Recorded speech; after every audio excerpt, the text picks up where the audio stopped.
I believe that in many instances, we're spending our lives striving for the next accomplishment. We're striving for the next achievement. We want the next position, the next promotion. And all of those things are good. There's nothing inherently wrong in achieving. But I think we have to put things in perspective, because while we're striving for the next achievement, all we're really going to create at the end of our lives is a very impressive obituary.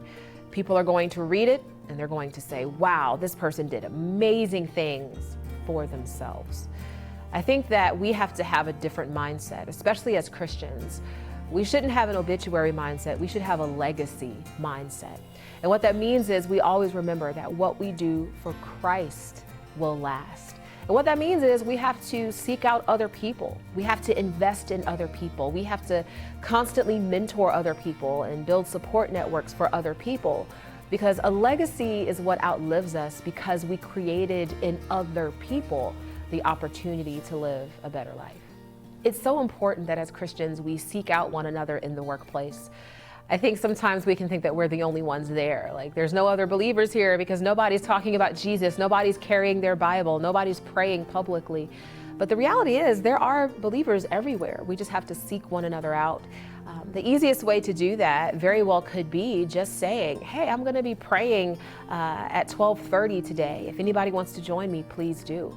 It could be as simple as over lunch, just studying your Bible in the lobby so that people actually see you taking that action. I think sometimes when we get in a work context, we try to hide our faith because we don't want to offend other people.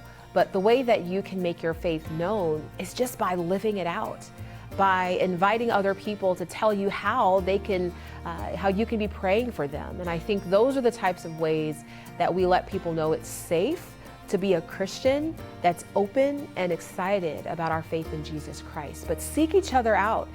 Don't hide your faith and don't feel like you can only get together behind closed doors. There are employee resource groups at many companies in the tech sector, Christians who are coming together regularly to study the Bible and pray for the company, for their leaders, and for each other.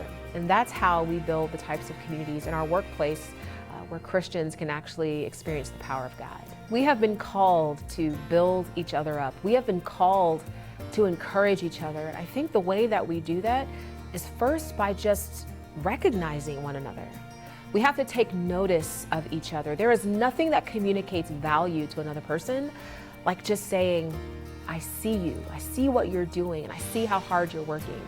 Especially if you're in a leadership role where you're managing other people, finding ways to affirm the contributions that they make. And I believe that one of the most important things that a leader can do, and I especially try to do this myself, is let people know that you see how hard they're working.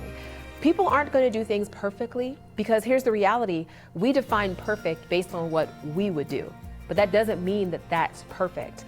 But people will try their best, and I think we have to just affirm them. Let them know that I appreciate how many hours you spent on that project. Yeah, it could be better, and we'll work to make it better next time, but I do want you to know that I appreciate you. Just starting with that simple gesture is a way to let people know that you value them.